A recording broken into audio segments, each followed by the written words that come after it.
Агуулгах мэдээллүүд нь бараа материал шинээр бүртгэх болон гүйлгээ тайлан шүүн гаргахад ашиглагдах болно. Мэдээлэл нэмэхдээ бараа материал лавлах, нэмэх тэмдэг дарна. Гарч ирэх шинэ мөрөнд мэдээллээ бүрэн оруулж зөв тэмдэглэгийг дарж хадгална.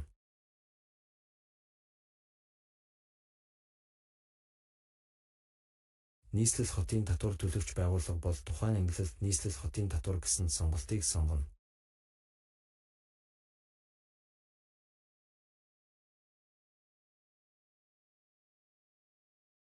Агуулгах нэмэгтээ төрөл сонгож богино нэрийг заавал бичнэ.